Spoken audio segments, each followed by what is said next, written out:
Ever have that one game that you adored growing up? A game that you still love even after it wore down due to new games?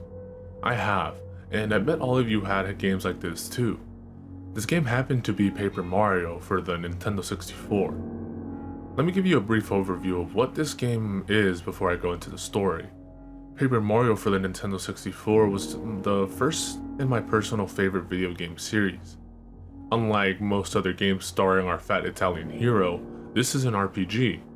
Obviously not the first Mario RPG, but it's set apart from the other Mario RPGs in the sense that it's made of paper, visually.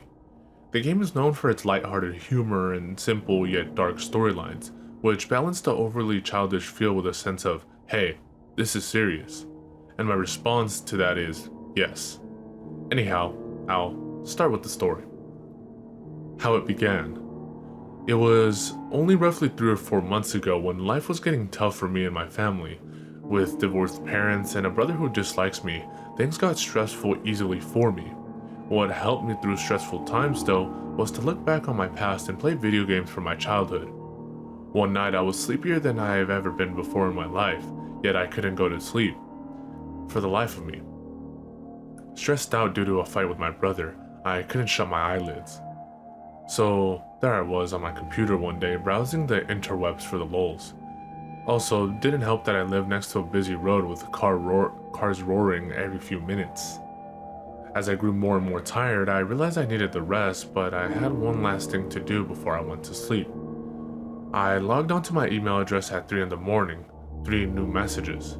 Great. Opening my inbox, I really wondered who the hell could have emailed me at this hour.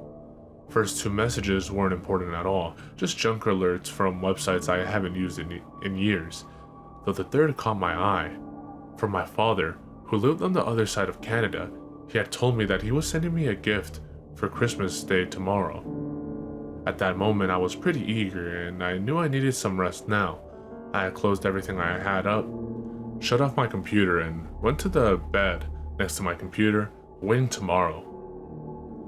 I was already halfway downstairs before I realized that today was Christmas Day that morning, and my face was eager. My brother was fast asleep, and same with my mother, which was disappointing, but whatever. I knew the gift would get here today, and since my family was asleep, it wouldn't be under the tree. I made my way to the porch happily, and opened the front door to my house, opening the crappy mailbox next to my wall.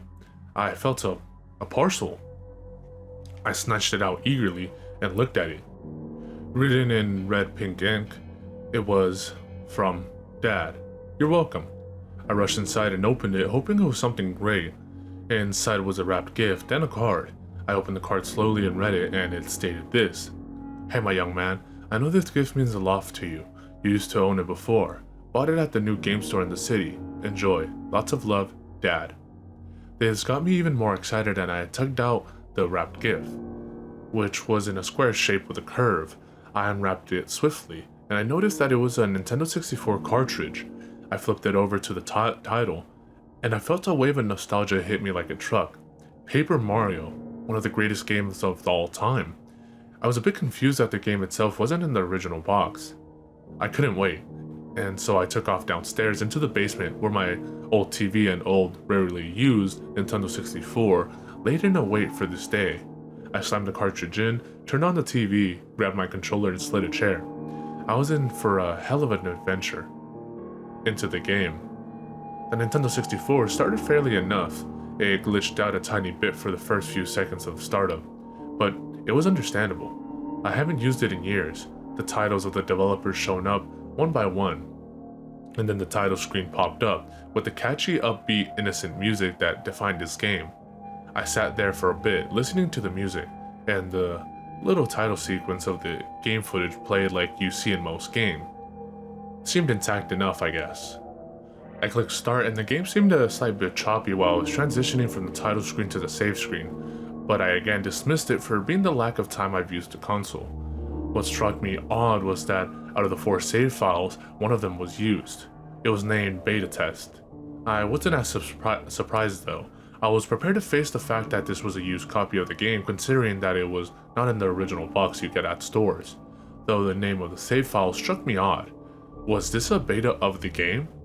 I didn't know, but oh well. It also struck me odd that, unlike the other files, the used one only said the name of the file, not the progress time or anything. I didn't delete it though, but I didn't play it at first. I created my own save file and named it something witty. Bananas. The game started as usual. Paracarry delivering the mail to Mario and Luigi's house, Luigi fetching the mail and bringing it into the house and talking to Mario. Right then, a speech bubble should have appeared with a few lines of dialogue, but it didn't. Luigi just stood there oddly with the letter in his hand. I had full control of Mario, oddly enough as well. You shouldn't get control of him until you get into Peach's castle. Oh well, it was probably just a bug, but why not explore? I mean, this shouldn't have happened in the game. I walked Mario towards the exit of his house, and a text bubble popped up. Locked. That was odd itself. Locked, even though the door didn't have a lock on it, and this was a bugged area. Why would a developer put a lock on an unintentional bug? Not sure what to do, I walked up to Luigi and tried to interact with him. Upon clicking the A button, Mario fell down to the ground dead. Not gory, just the usual game over animation, with the game over music. I pressed to continue and randomly appeared in the clearing near Goomba Village. Alrighty, that was odd. Maybe the game will resume to be normal from here on out? I don't know. So, I walked to my right and went towards Goomba Village. When I entered the village, no music played and the area seemed empty. Nobody, none of the friendly Goomba family. The houses were still there. I entered the Toad house confused. The Toad was there, though the Toad appeared to be in the corner using an animation that seemed to be cowering, but in a way that matched the game's atmosphere. Odd. Was this a hacked version or was this truly the beta? I went to talk to the Toad and I got the response. Existence. What was that supposed to even mean? I clicked the A button again, trying to talk. Existence. I clicked A again. This time I couldn't interact with Toad. I was becoming confused. I was able to interact with the bed in the room, but I wasn't sure if I should do that. I was at full health after all. I went towards the door and tried to exit, and a speech bubble from the Toad popped up. Locked together, the door will not budge. Please end this. The door didn't open. I walked towards the Toad again and it said, end the game, turn it off. I tried to talk again many times and got the response ... I gave up, and noticed that the bed was interactable. I clicked A. Right now, I wasn't that scared, more confused really. It seemed like a hacked darker game, nothing more. When I clicked A to interact with that bed, I got a game over. But instead of getting the typical game over screen, I got a text bubble. Cease to be.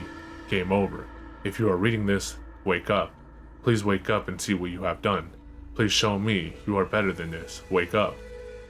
The bubble started to fade away, and after 10 seconds of blackness, another bubble appeared. Don't wake up, don't wake up, don't wake up.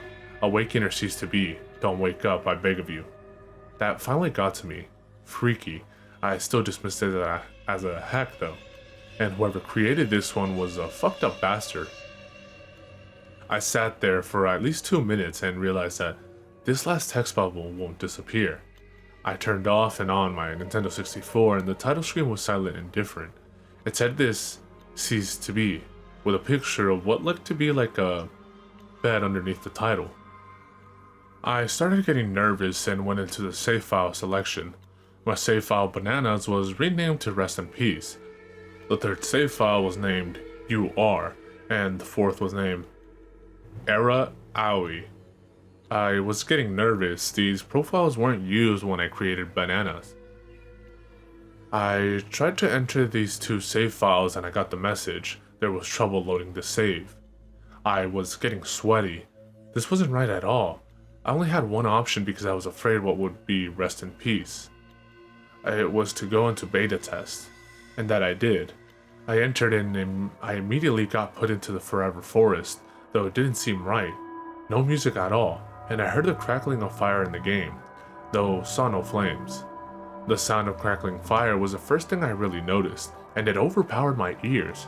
There was also a hint of static in the noise too, making the sound seem like a cluster of loud, ear-deafening madness. Mario was partnerless in the forest as I tried to walk him about, though he seemed to be moving on his own as if I were in a cinematic.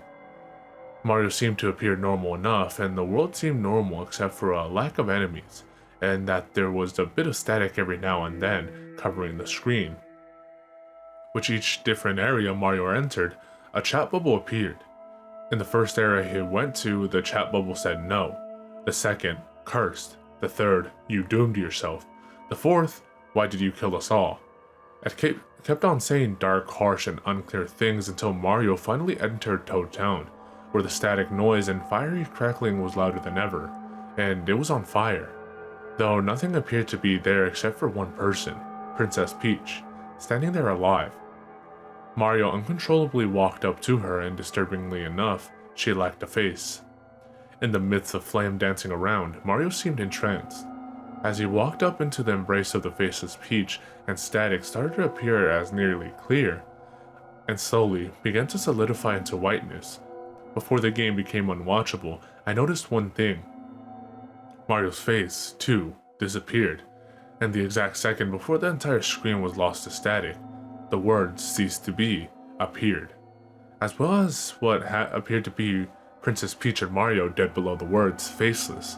There was no blood or gore, it just seemed to be two faceless bodies, Mario and Peach, below the word. The crackling of flames disappeared to static and the screen disappeared to static. And in shock, I threw my controller and broke my TV screen. This wasn't a hacked game, this was hell. It had to be. This was hell. And to this day, I still do not understand what it meant by saying "cease to be."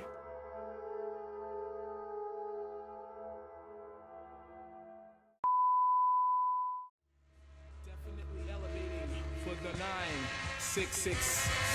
The ill suicidal libel to take titles and make vital signs, but not like no cancer. Answer, there's no chance to advance to ya. Kuya got blazed through ya. The great super saiyan, applying pressure, I desecrate with double O's and bubble folds while I cut you, bro. I juggle flows that goes ballistic, reminiscent of exquisite cannibalistics and a sadistic doctor. My sick shit knocks ya improper.